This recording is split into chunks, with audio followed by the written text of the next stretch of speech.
Vitamin D3 आपके हड्डी के मजबूत अवुरी स्वस्थ रखे में मदद करेला, लेकिन यह नई आपके मांसपेशी न सवुरी प्रतिरक्षा प्रणाली के भी समर्थन करेला ताकि वो ठीक से काम करे। विटामिन D3 के मुख्य स्रोत सूरज के रोशनी होखेला।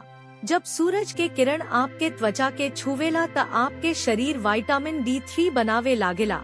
विटामिन D3 कुछ खास खाद्य पदार्थ जैसे मछली, अंडा, दूध, अवुरी डेयरी उत्पाद से भी मिल सकता, लेकिन कुछ लोग में विटामिन D3 के कमी काहे होला।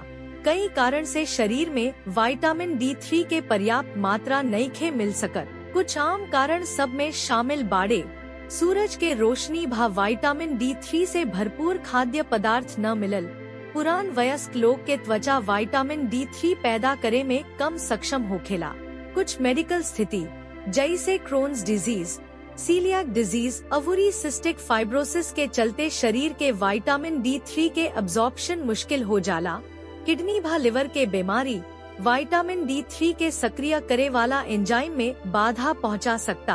कुछ खास दवाई जैसे स्टेरॉइड्स, कोलेस्ट्रॉल कम करे वाली दवाई, मिर्गी रोके वाली दवाई, अवुरी वजन घटावे वाली दवाई विटामिन D3 के स्तर के कम कर सकता। अगर शरीर में विटामिन D3 के कमी बहुत दिन तक होखे तो हड्डी अवुरी मांसपेशी के कमजोर कर सकता।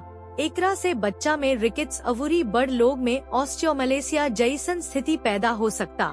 विटामिन D3 के कमी के लक्षण हर समय बहुत थकान रहेल, कमजोर भा दर्द होखे वाला मांसपेशी, हड्डी में दर्द, मूड में बदलाव, जवना में उदासी चाहे अवसाद शामिल बा।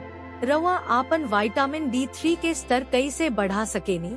शुरुआत करे के सबसे बढ़िया तरीका बा कि अपना खान पान में छोट छोट बदलाव कइल जाए।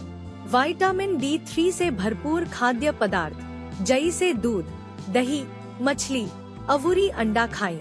रोज धूप में कुछ समय बितावे से भी आपके शरीर में प्राकृतिक रूप से ज्यादा विटामिन D3 पैदा होखे में मदद मिल सकता। अगर आपके विटामिन D3 के मात्रा बहुत कम बा तो डॉक्टर सप्लीमेंट के सलाह दे सकता रे। ई कैप्सूल, लिक्विड भा गोली में उपलब्ध होले।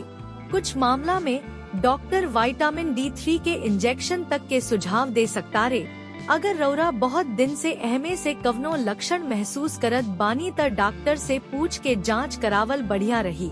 जल्दी पता लगावे से कमजोर हड्डी अवुरी बाकी स्वास्थ्य समस्या के रोके में मदद मिल सकता। अगर रौवा के ई वीडियो मददगार लागल त लाइक, शेयर आ सब्सक्राइब करे के मत भूली।